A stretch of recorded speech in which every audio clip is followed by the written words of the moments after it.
The increase of industrialization led to many of the owners of the new factories to new wealth, but there was still a large majority of the population to be left in the slums. But there were no major conflicts since the poor were still granted certain rights like promotions, voting, and having enough money to eventually hope to buy new land westward. The market economy led to businesses overtaking the little stores that had been around for many years. They were replaced with new complex stores that accumulated a large portion of the economy's wealth. The new economy, based on industrialization, led to the new technological advances in America. In the celebrated Commonwealth versus Hunt, unions were legalized as lawful organizations and strikes as lawful weapons. Finally, workers' rights were being introduced. With the rise of factories in America, they needed workers. The reason that they hired women were for their nimble fingers and their lack of other jobs. This was the first time in American history that women were really getting out of their domestic roles in agricultural homes and going to work without men in a factory by themselves. They lived and worked in these factories, the most famous being the Lowell factory. There they worked under harsh conditions with little pay and not much quality of life.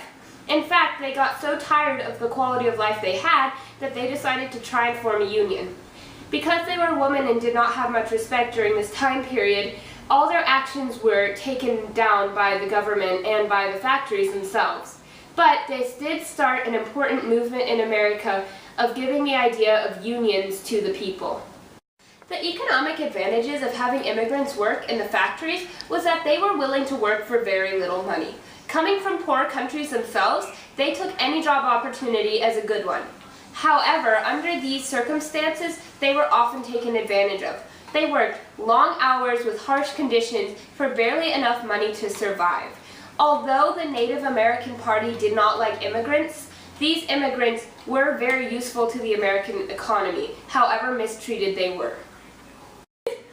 The transformation of the shoe industry had affected many artisans because the factories could produce the products much faster and cheaper. However, it created conflict between the artisans and the factories because it stole consumers from the hard-working artisans. Hi! Addie, quiet on the set, please. The whole No, just keep recording, we'll just edit it out until I say it enough times so I don't laugh anymore. Oh my god, okay. How to use Anchor, people do it. Beaver!